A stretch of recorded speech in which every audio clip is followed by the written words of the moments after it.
I think we can help children be resilient by really helping them to be their own coaches and to be less reliant on us as parents, and actually showing your child and telling them that you feel that they can get themselves through these situations where they feel worried or where they feel uncertain or uncomfortable or anxious or whatever it is. Hello, I'm Dr Jodi Richardson, and you're listening to, well, Hello Anxiety, a podcast where we end the struggle with anxiety and build our toolkit of practical skills to thrive. Hello and welcome back. I'm super excited to talk to today's guest about anxiety in children and students and about building resilience and strategies that parents and teachers can put into practice. I first discovered Dr Tamar Black's work through her book, her extraordinary book, her first book, which is changing lives in Australia and beyond our shores already. It's not long been published. It's a 2022 publication called Act for Treating Children, The Essential Guide to Acceptance and Commitment Therapy for Kids. And those of you who know this podcast and know my work know how passionate I am about acceptance and commitment therapy as well. Dr Tamar Black is an educational and developmental psychologist. She's an expert in ACT, and she's the author of this beautifully written and comprehensive book. Dr Tamar Black, thank you so much for joining us today. Thank you so much for having me. It's so great to be here. Thanks so much for inviting me to be here with you. Oh, it's such a joy to talk to you and to bring your wisdom and expertise and care and compassion for the mental health and well-being of children and adolescents to the beautiful community that we have here with the podcast. And I'd like to know, what prompted you to write the book? It's an interesting question. Look, I first trained in ACT in 2007.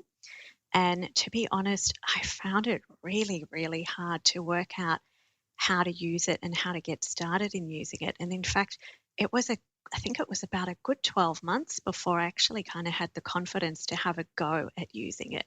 ACT can be really tricky, and there's quite a few technical terms. And I was using cognitive behavioural therapy for many years with children and adolescents. And look, I was using it with great success. But I didn't feel like I could be creative with it. And to be honest, I always felt like I was reading out someone else's script. I kind of didn't feel like I could sort of put my own stamp on it. And while my clients were doing really well, I wasn't convinced that I was actually teaching them life skills. And I didn't want to just teach my clients strategies that they could use to help themselves with the problem that they were seeing me for, but I actually wanted to equip them with skills for life. So if a different problem came back in the future, they wouldn't need to come back to me for counselling. So I really wanted to teach them things that they could use on their own. So it did take me quite a long time to develop the courage to have a go at using ACT, but I had to try really hard to work out how to adapt it for use with children and adolescents to make the language much, much simpler, because ACT was designed for use with adults, and it's full of very interesting metaphors that were designed for use with adults. But if we use those kind of metaphors and we use that ACT language with children and with adolescents, they often just look at us, as if, what are you talking about? I don't know what you're talking about. And I found in my work, in my private practice, and I've also been a school psychologist for almost 20 years, and I found I kept paraphrasing what I was doing. And so when COVID began, I wanted to try and reach out to parents, and I wanted to try and give parents some help in helping their families manage COVID. So I actually wrote a free e-booklet, which I called Stay Here. And it was a guide for parents on how they could support their children and their families with COVID. And I really enjoyed writing the book, and I put it as a free download on my website. And when I finished writing the book, I just felt this strong sense of disappointment. And I realized that I had actually really enjoyed writing it, and I didn't want to stop writing it.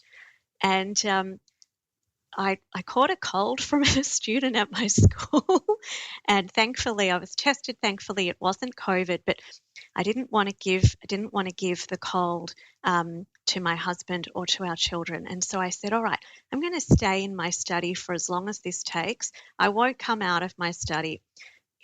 See you in a few days. And I felt really tired, and I thought, I could just go to bed and sleep this off. But I thought, look, I'm going to be on my own. I've got some time. How would I most like to spend this time? And if anything was possible, what would I really love to do with this free time where no one's going to interrupt me? And I thought, well, maybe I could have a go at writing a book on how to write a book for mental health practitioners on how to use ACT with children and adolescents. So I sat for 6 days with this cold, feeling very tired, but I just wrote and wrote and wrote. And after 6 days, I had written 2 chapters. You were really faced with a choice, didn't you? And it's so interesting because the way I reflect on that, you had a fork in the road. You could nap and snuggle in and rest, but you tolerated the discomfort, didn't you? You lived what you love to share and teach and work with, and you put yourself in front of your computer despite not feeling great. And so what happened next? You 2 chapters developed into many more over, I suppose it took a little bit longer to get the rest done if you weren't uninterrupted in your study. Absolutely, yeah. Look, it took about 9 months altogether to write the book, and it was just a very, very interesting journey, and it was an opportunity for me to really practice ACT myself, because I did struggle with the writing. It was my first book. I did a PhD, but it was a few years ago, but it was quite different from academic writing. And look, I found the writing easier than writing a PhD. I wasn't great at the academic writing. And I really just decided just to write the way that I speak. Yes. But, certainly thoughts of, am I good enough? Am I smart enough? That self-doubt certainly would creep in.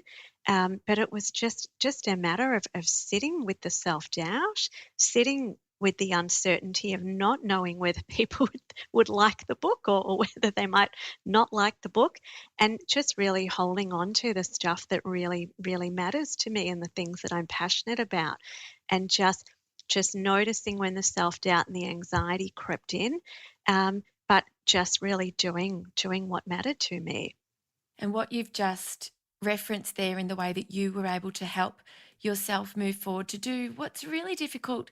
It's really difficult to write a book, and it's an onerous task, but also psychologically challenging for all those reasons and more. And it's incredible to know that you persevered, you took your anxiety with you, you were able to do exactly what we do on the podcast. We say, well, hello, anxiety, here you are.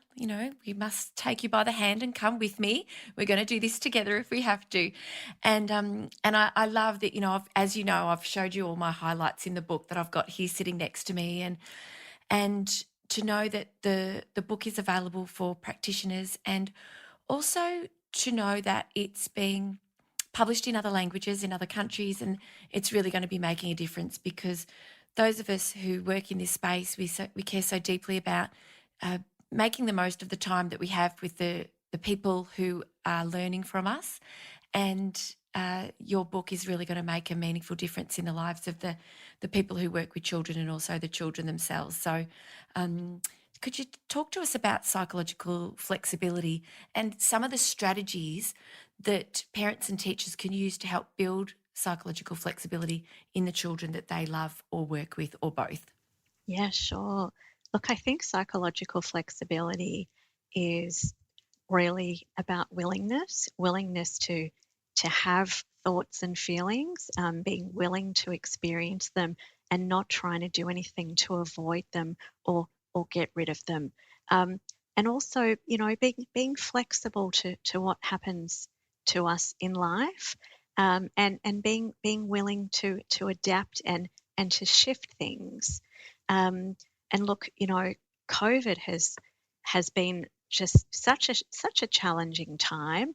I I had to learn how to use Zoom, and when COVID first began, I was terribly anxious, terribly worried. I was very upset because I thought I absolutely love working with kids and teens and their parents.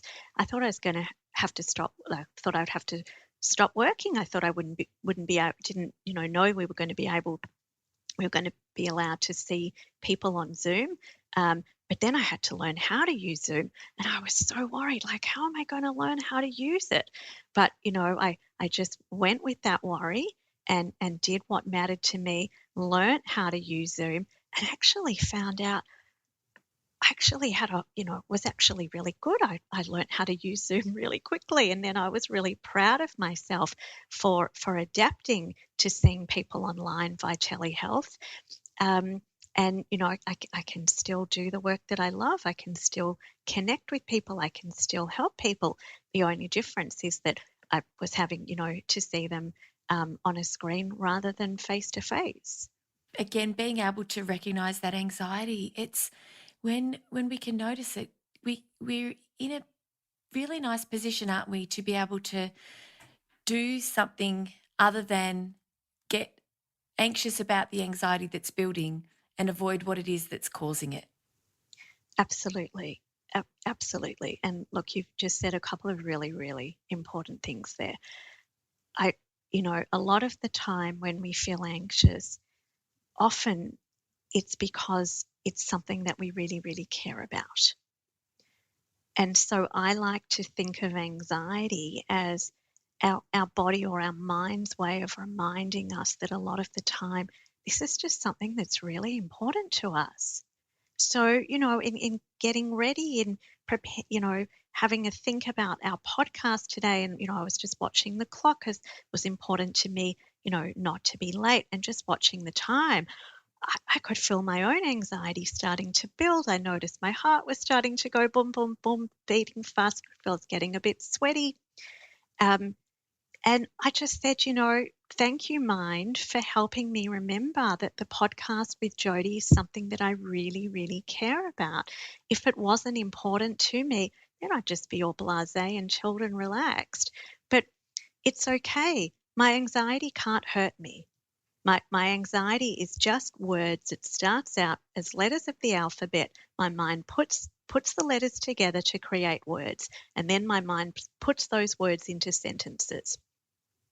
Anxiety cannot hurt us. It's okay to feel anxious, and nothing terrible is going to happen to us from feeling anxious. So we don't have to fear anxiety. But I think when I think about parents, because I'm a parent, I've got two daughters myself. We want to do everything we can to protect our children. We don't want them upset, and we don't want them harmed in any way. But I think it's useful for parents to think about your responses to your child, and to perhaps think about the idea of short-term solutions versus long-term strategies. And I like to think of short-term solutions like a Band-Aid, something that we do immediately to try and perhaps stop the problem or make the problem better. But sometimes short-term solutions, it's like a Band-Aid. We're putting a Band-Aid on a cut to stop the bleeding. But that short-term solution might not actually prevent our child from cutting themselves or from scratching themselves again in the future. And so, let's think about our child might get up in the morning and might feel really worried about going to school, might feel really anxious about going to school. School might be a really safe place. There may not be any danger at school. There may not have been anything bad that's happened to the child at school. But the child might just be really worried about going to school. And so the child might say to their parent, I can't go to school today. I feel so worried about going. I can't go. And the child might be very upset, very distressed.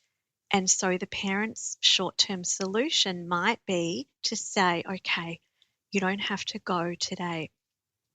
I'll put a note on the portal, or I'll call the school and I'll just tell them you're not feeling well. You don't have to go today. But that short-term solution of not letting your child go to school when they're anxious, it might actually reinforce the child's anxiety. And what I mean by reinforcing is it might actually make your child's anxiety stronger. And it might teach the child that when you're anxious, you shouldn't leave the house. You shouldn't go anywhere because you're not capable of going anywhere or of managing this yourself.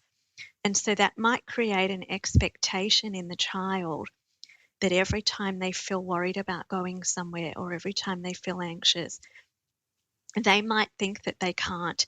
They might think that they have to stay home. Whereas, like, if I compare that to what I think of as a long-term strategy won't stop the child from feeling anxious, won't take the child's anxiety away.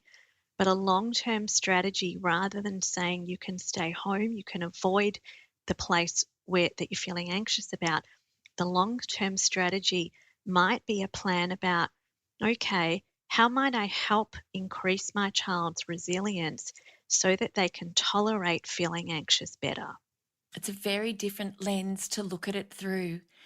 And I think the idea that if our children learn to develop a willingness to experience uncomfortable feelings or anxiety and know that they can still move forward to do what matters, and we know that school refusal can become a very serious problem for not only the children themselves but for the whole family, that the difference that it makes it's like inoculating them, isn't it? That the more that they are able to show themselves, oh, I can do this, and it's not necessarily about diving in the deep end, but it builds that resilience through the experience of adversity, for want of a better word, and knowing, oh, I can cope with that. And so the next challenge that comes at them, they're better equipped. And so we're really doing the best by our children, even though it can be very, very distressing for us as parents, can't it, when we are supporting them to face the challenges before them and keep moving forward. Absolutely, absolutely. And what you were just talking about, of the child actually experiencing things, that's so important for their self-esteem, to actually experience that, yeah, I did something, I was feeling anxious, but actually nothing terrible happened to me, and I got myself through it. And I think we can help children be resilient by really helping them to be their own coaches and to be less reliant on us as parents, and actually showing your child and telling them that you feel that they can get themselves through these situations where they feel worried or where they feel uncertain or uncomfortable or anxious or whatever it is. Reminding them of things that they've done in the past where they felt anxious, where they were able to get themselves through it. And look, of course, I'm only talking about safe things. I'm not, and I always make it very clear, like when I'm counseling children, to make the distinction between when we should listen to our mind and when we shouldn't listen to our mind. And so, I talk to the child about, okay, well, if you thought about, going bike riding and not wearing your helmet, well, it would not be safe to go for a bike ride and not wear your helmet. So we want to teach children when to listen to their mind and how to make safe decisions. But if you know that there's nothing bad that's happening at your child's school, and you know that it's safe for your child to be at school, then we want to equip children so that they can go to school and they can remind themselves of previous situations where they were worried about something. So maybe the child got up at a school assembly and spoke, even though they were really, really, really nervous. And maybe you could say to your child, what was it about getting up and speaking at that assembly that mattered to you or that was important to you? What was it about the assembly that you cared about? and having a conversation about that. And that just really helps the child connect with the things that they care about, things that are important to them.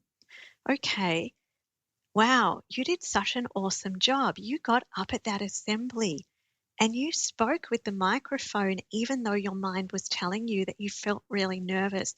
Wow, you did it. You got through it. And nothing terrible happened to you. Yes, you felt nervous, but nothing bad happened. You did a great job.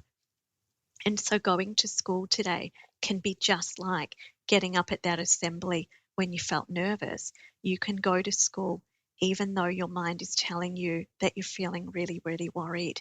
And I know that you have everything to get yourself through this. And also, I think it's also important to remind children and teens and anyone else that's feeling anxious or feeling worried that when we feel worried or we feel anxious about something, these feelings don't actually last forever. And so often we're worried that we're going to feel anxious forever. But reminding the child, well, when were you worried yesterday when did you feel nervous yesterday when you arrived at school? And they might say, yeah. And you might say, can you remember how long you felt nervous for? Like, when did feeling nervous stop? Maybe once you walked into class and sat down, maybe you were just focused on what the teacher was saying and you weren't even focused on what your mind is telling you. Or maybe at recess you went out and played in the playground and had a really good time. That idea of understanding that that anxiety is an emotion and that emotions do move through us. People say explain it in different ways, but they are temporary. But I think the more that we focus on the threat, because we do become laser focused, don't we? When there is I say threat in inverted commas, which no one else but Tamar can see, but that sort of primal part of the brain that's trying to protect us from threat, when we remain focused on it, we can stay in that anxious kind of loop, can't we? And how would you help a young person to learn to observe what it is that they're thinking rather than being sort of pushed around by the thoughts that are saying, just don't do it, just get out of it, just say no? Yeah, absolutely. So, they can just notice what their mind's telling them. They can give that thought a name. They can, think of, like, if there was a story about my worries, if I was to write a story about the worries, what would I call the story? And have a chat with them about, like, what could you call the story? Might need to make some suggestions. Maybe it could be like the story of the boy who worried a lot. So yeah, they can give the thoughts a name of a story. They can just say hi to those worries when they show up. Hi, worries about going to school today. It's great to see you. Or hi, worries about going to school. You're looking fabulous. I really love the way you've done your hair today. just being a bit playful. Like I always say to kids, like, it's okay, like, to be silly when we're talking about our thoughts and feelings, kind of, having a bit of fun with it. And that's not making fun of what the child's feeling in any way. That's not making fun of the child's experience. That's not being patronizing at all. But if we can put some humor into it, I mean, laughter can be such a great way of helping us to let go of our thoughts and feelings and not hold on to them so tightly. So if we can try to, have a bit of fun with it, that can be incredibly helpful. But even, just letting kids know that it's okay to do things even if you feel worried. Like, you can take your worries with you. I often tell young people that the first time I was giving a training workshop, I was going to a school and I was training some teachers in how to use acceptance and commitment therapy.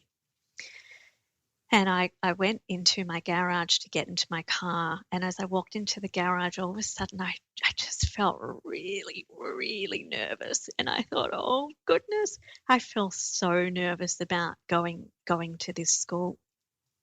And I just said, come on, worries about training the teachers. Get into the car. It's time to go now. And I said, but worries, you can sit in the back seat. You're not allowed to sit in the front seat because you're not that important that you get to sit next to me. So you can just sit in the back. And I went to the school and I gave the workshop. And then all of a sudden, out of nowhere, in the middle of the workshop, I just felt a bit worried again. I just felt like a bit kind of nervous in my tummy. And I just imagined that my worries were sitting in the back row of the room that I was training the teachers in. And I just stopped, I just paused for a minute and I just said to myself, hey worries, it's really great to see you. I hope you're really enjoying my workshop. You can just stay seated in the back row.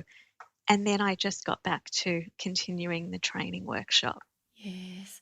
It's so lovely to hear you share your own experiences of how you're applying it to yourself. And and I think that I don't know that this is a generalized belief now, but I think there was once upon a time a belief that somehow people like yourself, mental health professionals, have all their ducks in a row and that have somehow managed to alleviate themselves from the difficult and challenging experiences in life. But of course, I love the metaphor of I'm on my mountain and you're on your mountain, and I might be able to see your path a little bit more clearly, but I'm still trying to climb my own. And for you to share that experience, so beautifully, so articulately, is is an example to all of us that no matter where we're at, no matter what we do, that this is a part of life. This is something that shows up around the things that we care about, and it's something that we can bring along with us. And I know I've recently taken to sharing more with audiences. In fact, almost every presentation that I do, I will say as I'm talking about anxiety that I feel anxious here and now being with you. And that's okay because I care about doing a really good job today. I care about making a difference. I care about really sharing exactly what it is I think is important. It's going to be helpful for you. And I think it normalizes it, doesn't it? And I think for children, it probably makes such a difference for them to know that this is something that everybody experiences, no matter what age you are. And the more we can help them understand it, and I like to say I thrive with anxiety, it comes with me a lot. The more we can help young people and adults who've never understood their own anxiety to understand it for what it is. It's powerful, this type of education. I really I find have found that personally, and people will come up to me and say at the end of a presentation, "You've just helped me understand my whole life. I never knew until now. This is what I've been working with."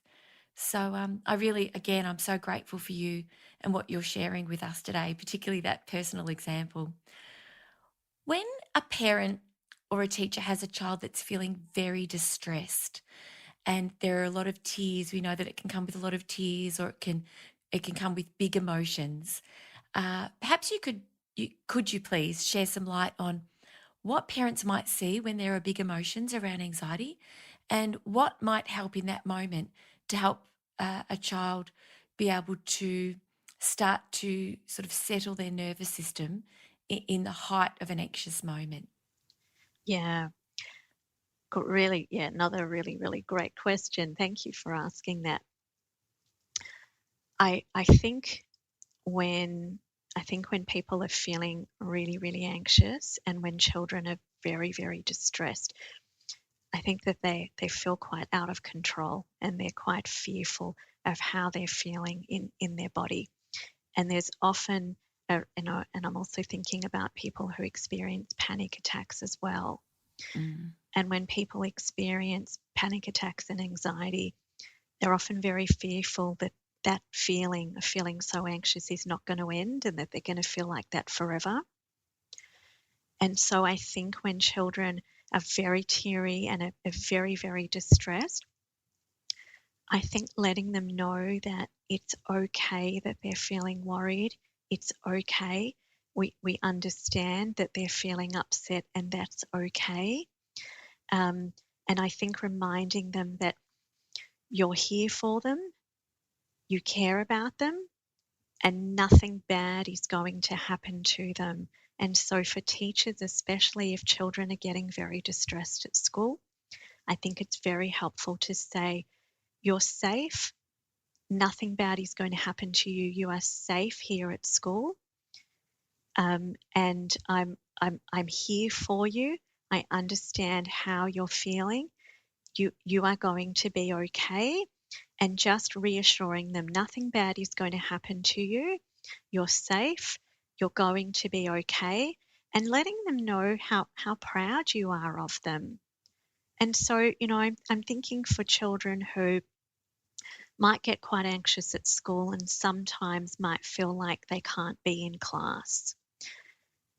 And I think just reminding them, we're all so proud of you here at school. You've been doing really, really well. I know this is a really, really tough time for you. We understand that you're going through a tough time. You're doing so well. We're so proud that you're coming to school every day. And just reminding them that, they don't have to put any pressure on themselves to be anything or to do anything. Just letting them know it's okay. You're doing really, really well. Keep going. It's okay. I think that's such a beautiful way to respond, and it's so validating, isn't it? Because it gives a child that almost that permission, for want of a better word, to feel how they feel, to experience how they feel, which is not something we were all raised to be able to do. And that I love to say to parents, when we know better, we do better. We do the best we can with what we've got. And then as we go through our parenting journey, we pick up tips and tricks and strategies and skills along the way. And then we can apply those in the future. And we don't always get it right either. Sometimes we might find ourselves we have a running joke in this house about saying, calm down. Now, my husband doesn't mind me saying that he will sometimes be saying, calm down. That was a default, which was probably what was modeled for him. And so this idea of this really beautiful, empathetic and validating response to somebody who's experiencing big feelings is really lovely. And what I'm experiencing from you is just the beautiful calmness of you and your approach and the prosody of your voice and the way you speak, and we can't underestimate the powerful nature of that connection with someone. Could you speak to us a little bit about the co-regulation that teachers and parents can share with young people who are experiencing big feelings? Yeah. The other thing I was just thinking before we go to that, I was also thinking that, you know, if you're a teacher at a school and you know that, this young person is dealing with some really big things at the moment, or that there's some things that have been happening in the family. Maybe there's been the loss of a parent or a grandparent, or maybe there's a parent or grandparent that's been in hospital.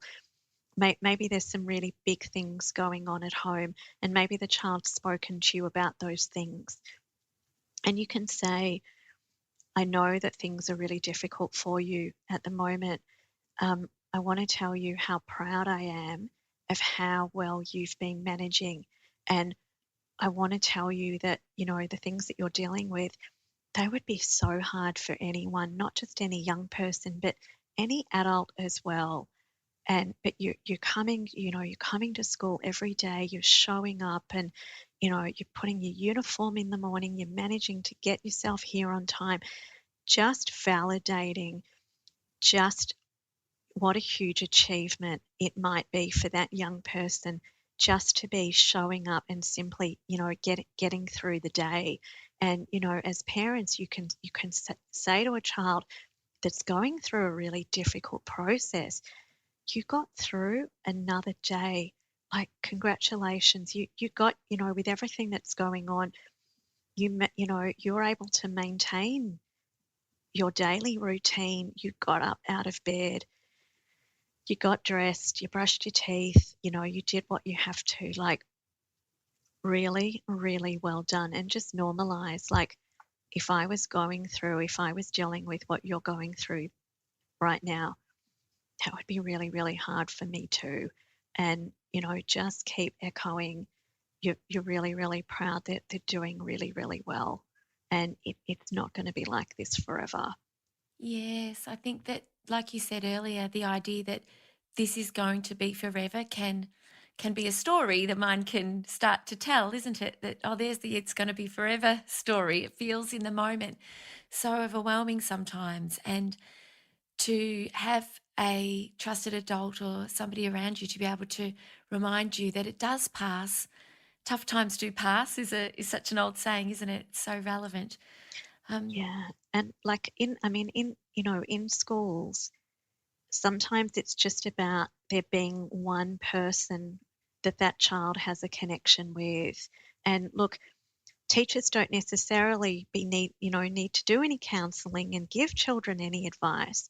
Sometimes it can just be so therapeutic for a child to go and have a chat to a teacher for a couple of minutes and just let them know how they're feeling, what they're going through. And sometimes just expressing how they're feeling can be just a really helpful way for the child to let go of their thoughts and feelings. And often once they've vented and they've shared with a teacher how they're feeling and how things are for them, sometimes they don't actually want any advice. They just want to offload. And once they've done that, they're actually feeling better, and they're on their way. They're off outside at recess connecting with the other kids.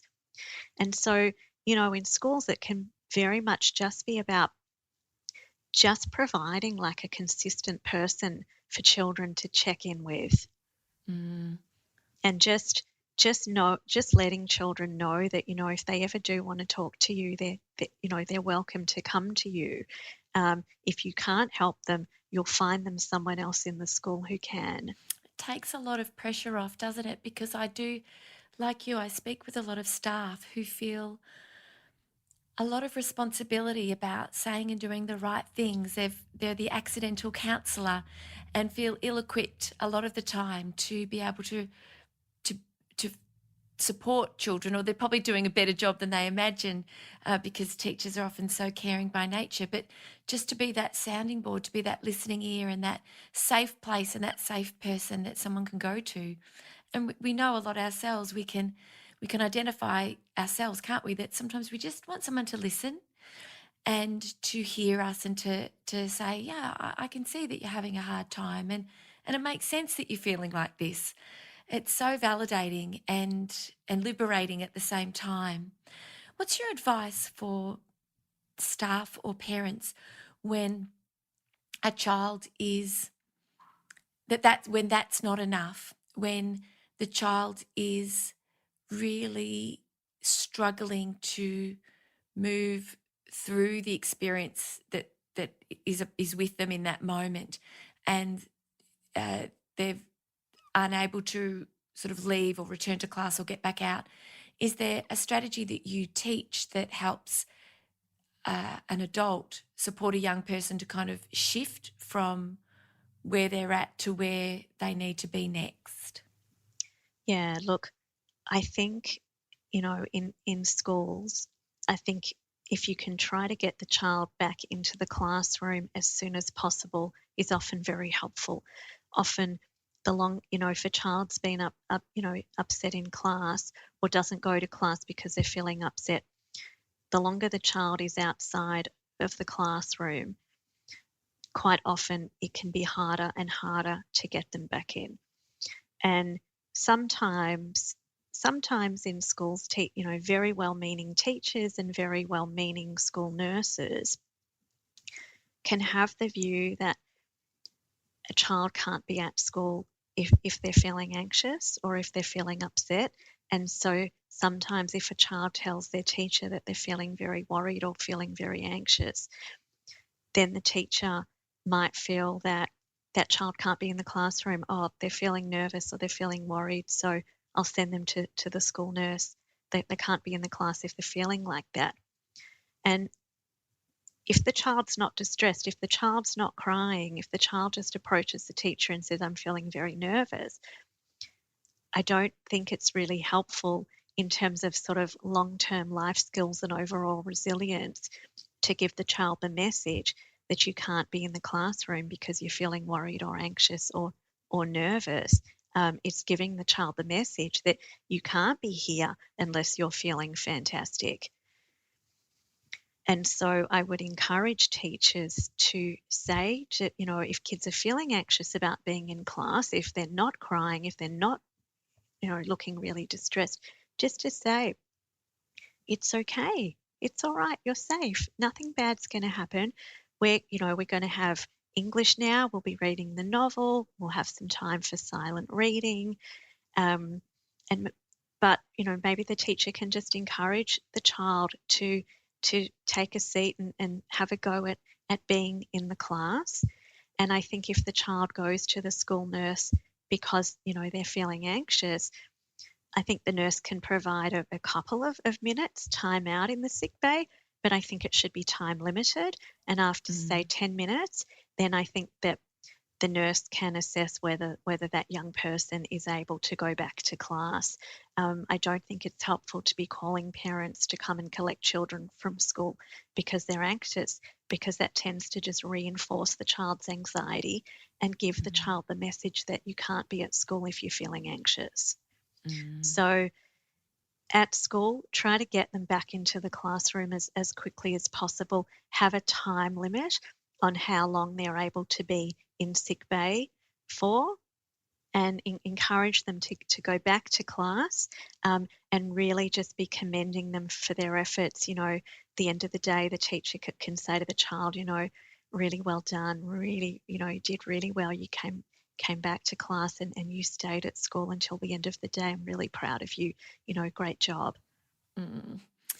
They're powerful words for a young person to hear, and so reinforcing for that decision, that choice to do what matters, which is be at school and connect and stay socially connected with friends and people who care about you.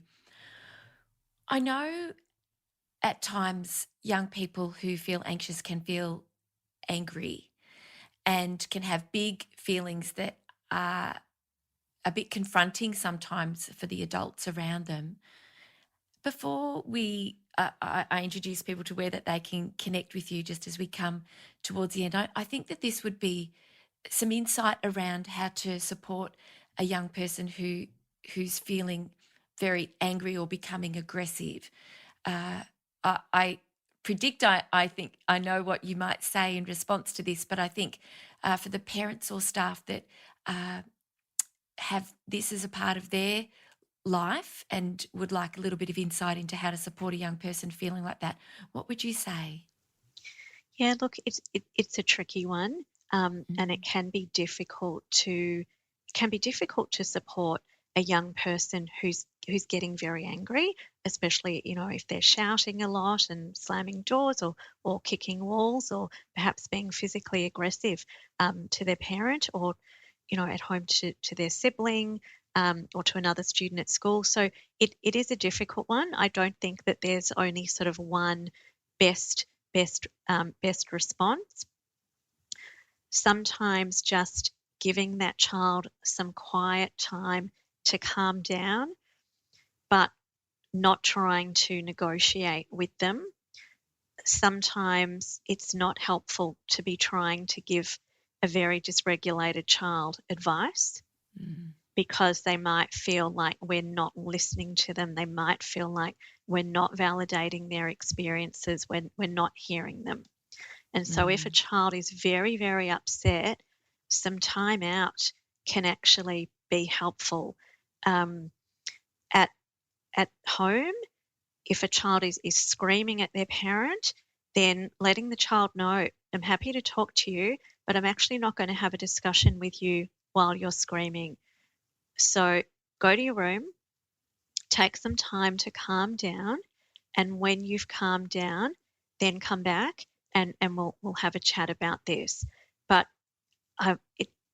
trying to negotiate with a child who's very angry can be very, very difficult.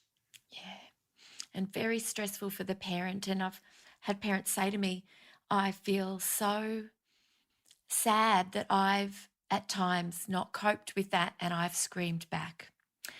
And that is something that creates a lot of guilt. As a final question, what would you say to parents who feel like they haven't responded in a way that's helpful and perhaps in line with what we've discussed today, and feel uh, as though perhaps guilty, or feel as though, gosh, I didn't do a very good job when I did that. I wasn't doing the right thing. What would you say? What would you say to those parents? Yeah, look, that is so normal. That is so common. I know I definitely experienced that myself for sure.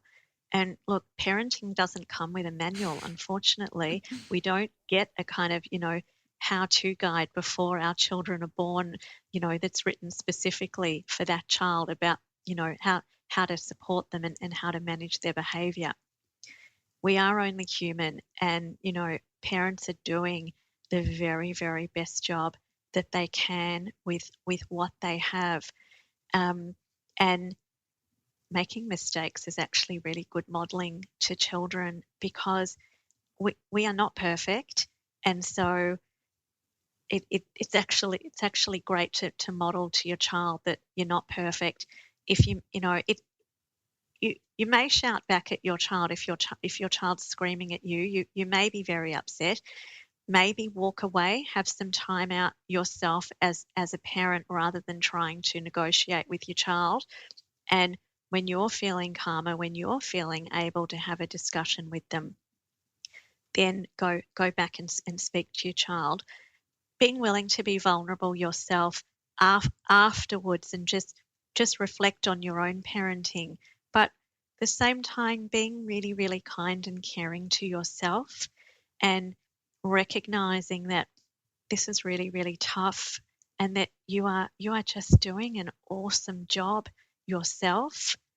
And when things happen as parents and we say or do things that we regret, often, the I'm a lousy mum, or I'm a really bad parent, that kind of stuff can show up. And just, practice what I've been talking about, in terms of like trying to help the child to let go. Just, hi, hi, or, hi, lousy parent thought. It's fabulous to see you today. Or, here's the story of I'm not a great mum showing up again. And so, really practicing some of that acceptance and commitment therapy, um, yourself, and just being very, very kind to yourself, reminding yourself that you are doing everything you can to support your child. It's not your fault that these things are happening. It's not your fault that your child got really angry, um, and that you're doing a great job as a parent. And so, just being very kind and caring and compassionate towards yourself. Thank you. Thank you.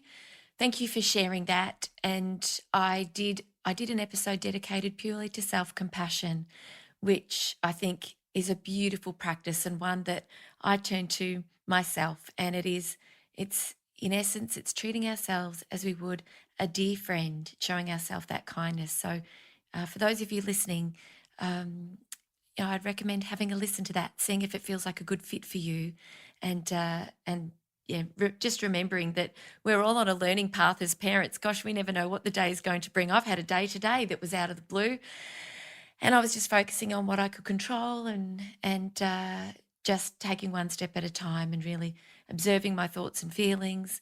I was able to become more present, make a decision about what to do, and yeah, so every day brings with it challenges, and when we can put these strategies into practice with ourselves, we're also really, really beautifully equipped to help the young people in our lives as well. So Yeah. yeah, so Dr. Tamar Black, I am just feeling so thankful for our time together today, and I wonder, could you please let us know where we can, or where I know where we can, and I'll put them in the show notes, but where listeners can connect with you, please, where they can find you. Yeah, sure. So I have a private practice in Armidale. So my website is www.tamarblack.com.au. It's TAMARBLACK. Also got an Instagram account, Dr. Tamar Black, and I've also got a Facebook page, Dr. Tamar Black, Educational and Developmental Psychologist, as well. Ah, brilliant. And what I'll do is I'll put all of those links, plus a link to your book and your website in the show notes. Dr. Tamar Black, it has just been a joy speaking with you. I'm very grateful for you sharing your expertise and wisdom with us today. Thank you so much. Thanks, everybody, for listening, and we'll see you next week. Thank you. Bye. Thank you so much for joining me for this week's episode. If you enjoyed it, please subscribe and leave a review. To keep the conversation going, I'd love you to join me over on Instagram. You'll find me at Dr Jodi Richardson. Also, if you'd like a copy of my free 5-day mini email course, Calm Your Anxious Brain, then jump over to my website, drjodirichardson.com, and you can sign up down the bottom. I've really enjoyed having your company. Thanks so much. See you next time.